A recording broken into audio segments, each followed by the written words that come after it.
I was looking at the chat, and some of you guys were like, we need a few less Snow White-like movies. I couldn't agree with you more. Like, all this woke stuff has to end.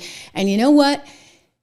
There's a reason for it to end right now, and it's in part because this stupid movie, Snow White, just totally bombed at the box office. They spent $270 million on this thing. They're not going to make their money back. And now the producer's son is coming out and blaming the whole thing on Rachel Zegler. He's not wrong. I mean, Rachel Zegler tanked this. There's a lot of other reasons they tanked it because, well, the dwarfs, right? The Snow White and the Seven Dwarfs. The dwarfs are so upset. They're so upset because they're like, hey, you know what? We wait for like the one time we can absolutely get cast. That's 7 roles that we could get cast in. And you guys are too darn worried about all the things you're worried about with your political correctness that you don't give us this opportunity. So one of them decided to fire back. Let's take a little watch. It's like nowadays you can protest about just about anything. Well, why don't I begin a protest about the fact that Disney decided to use CGI dwarfs? Not even the real thing. We could have gotten hired. We could have gotten money for something, but no. They're so ashamed of the CGI dwarfs. They don't even have it on the first flyer. Well, it's time to make a movement. Now you wash the dishes. You tidy up the room.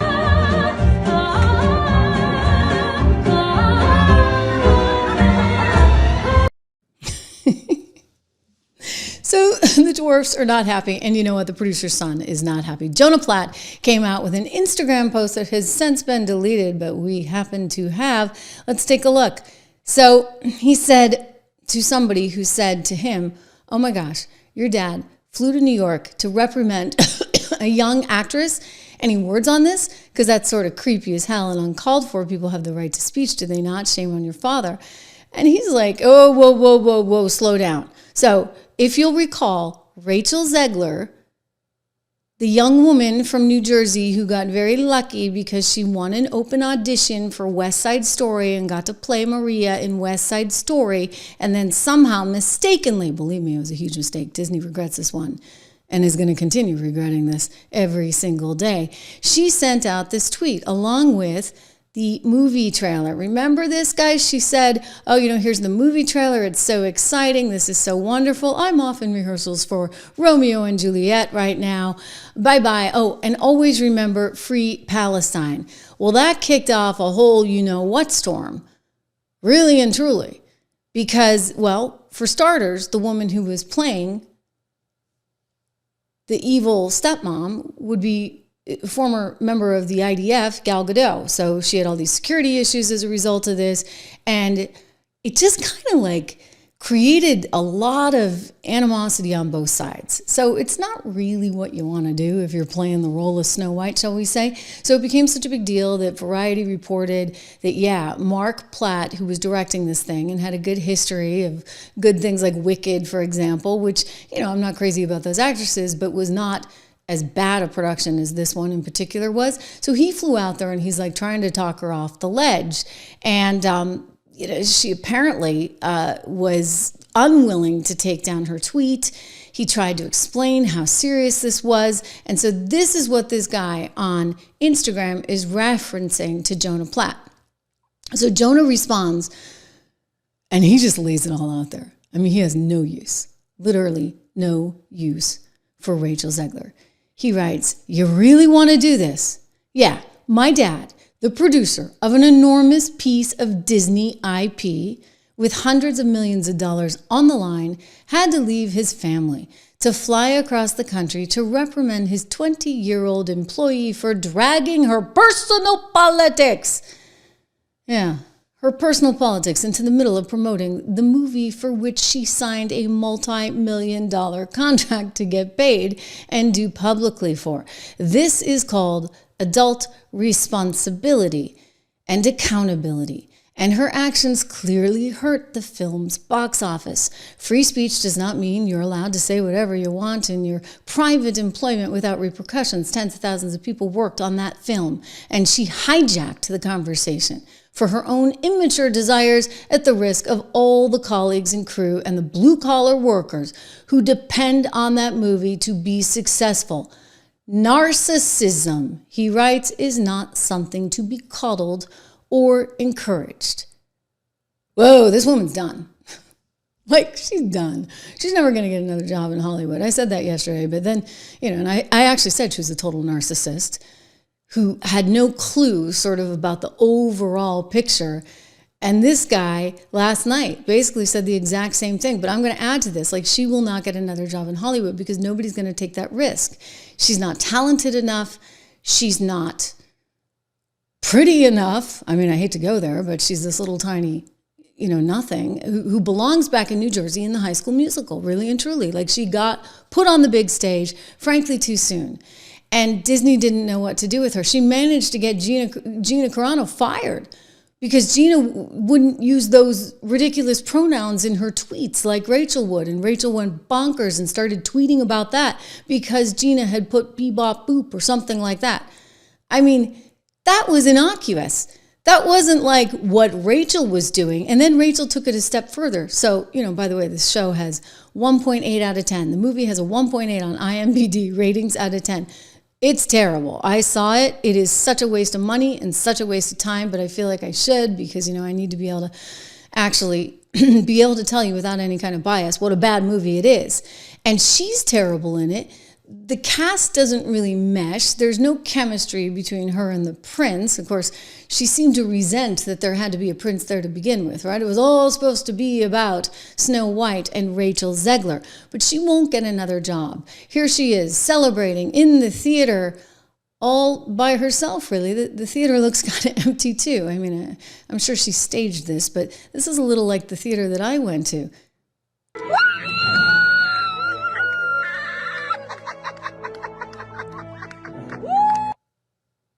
Oh my gosh.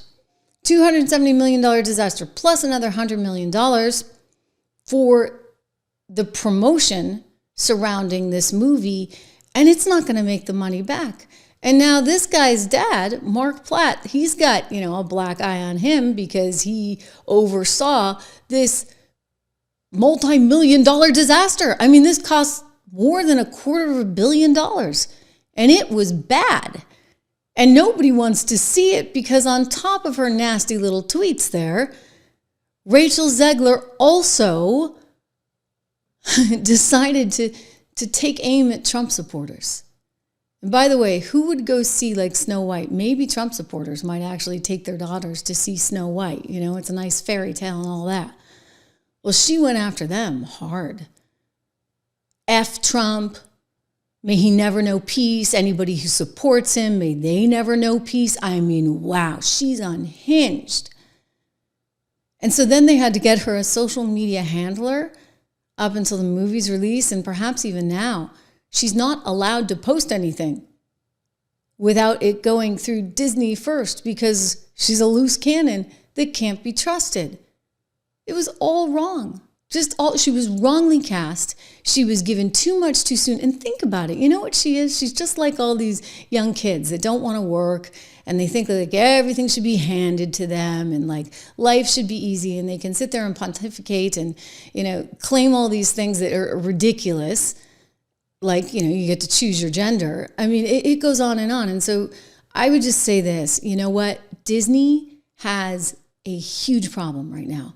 They can't seem to find their mojo. They have no creativity left because all the creative people, they're long gone because they had people like Rachel Zegler intimidating everyone into, well, you got to use your pronouns and you got to do this and we got to have a trans character and we got to have a gay character and we have to have this and we have to have, somebody who's not technically white, whatever. I don't know what she is. She's half Colombian, whatever, and Polish, I guess, by background. But, we're going to play that angle up because we want to like really make the right mad. No. You don't want to make the right mad. You actually want to create a movie that everybody wants to see, like the whole country wants to see. Like, isn't entertainment about unifying people? That's not what it is today. Not at Disney. So when I look at this company and I look at its stock price and I think about, is it worth investing in? I keep coming away with no. No. Because they don't have their quote unquote magic. It's gone. And they've got a struggling television business with the likes of Whoopi Goldberg, who they desperately need to fire, and Joy Behar, who lies through her teeth, the latest and greatest being her little episode on TV today. Do you know, this was just unbelievable. So she gets on there and she gets going on and on about Trump. And she said, how dare he blame Biden for the signal thing? Because one of the things that has been pointed out, of course, is that Biden's team is the one that loaded Signal on. So they clearly saw this as a safe, secure mechanism in which to communicate. And Joy's like, oh, how dare he? How dare he blame anyone? I want you to see this. This is, again, ABC News needs to get rid of this woman. Disney needs to get rid of this woman.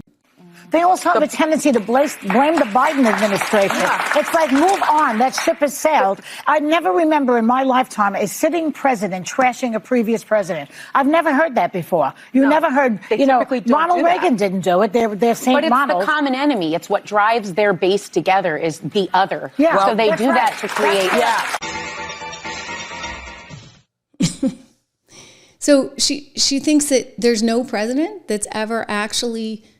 I mean, let me just go back in time. Like, I can think of many, many, many instances where Biden was blaming inflation that he created through his ridiculous third stimulus check and that giant program with trillions of dollars that he and Nancy Pelosi and Chuck Schumer pushed through. And, of course, the Federal Reserve, which couldn't stop, couldn't help itself. They were just printing. They created the inflation. That's why we were looking at almost double-digit increases in consumer prices. We saw them on producer prices. That was all Biden. And he sat there the whole time and was trying to blame Trump. I'm like, buddy, that's not working. Okay, so to Joy Behar, just lying through her teeth, yet again on The View. I'm telling you this. Mark my words. ABC can't manage this in this moment in time. They get the FCC, Brandon Carr, up there, you know what? He's sending letters off to Iger. You got Whoopi Goldberg, clearly terrified to speak. She's stopped. She goes after Elon Musk, but she's tried to rein herself in terms of what she says about Trump. And then you get just such irresponsibility on that set with one Joy Behar saying clueless things like that. So I predict, I'm telling you right now, guys, they can't handle a show like this. It is too costly. They are under threat of losing all of their big pharma ads. Thank you very much, RFK Jr., who's about to get rid of those puppies. That's half their revenue. So what are they going to have left? They can't afford this. They won't be able to afford these salaries and the big studio audience. The whole world has changed, and ABC just hasn't quite figured it out. George Stephanopoulos, he's going to be out of a job pretty soon. I hardly even see him on that show on Sundays anymore. All of these networks are basically going to be done and over. And I'm going to tell you something. It can't happen soon enough because they deserve it. They've lied to us. They won't allow for the truth. And so the fire sales are coming. Losing that big pharma money means you're not going to be able to afford The View. You're not going to be able to afford World News Tonight. You're not going to be able to afford any of those programs on ABC. So you know what? Iger's up against it right now. He's got a mess on his hands with Snow White, and he's got a mess on his hands with ABC News. So things are about to change in a massive way, and I consider it kind of exciting. You know, we're here watching it all on the front lines of history, as I like to say. If you're interested, I don't know why you would be, but you know what? We've got a very fair piece on Disney because there are elements of the business that are intriguing, like the cruise side of the business, although in my opinion, that's going downhill and it's going downhill fast. But it's the only thing that's really kind of existing right now. They have the parks, of course, their entertainment division, though, with the movie division, it's a train wreck. So maybe if the stock gets cheap enough, we've done some analysis. You can check it out if you use code word dollar at 76 Research. The real value at 76 Research that I created for all you, though, is in these portfolios. Go look at these model portfolios. Those are our top 5 holdings in each one of them. 10 to 15 stocks in each one. And this is really, I just want to make sure that everybody gets a fair shake out there because, you know, you're not going to be able to count on Uncle Sam. I think we got a better administration, but the reality is what it is. And so you have to look out for numero uno.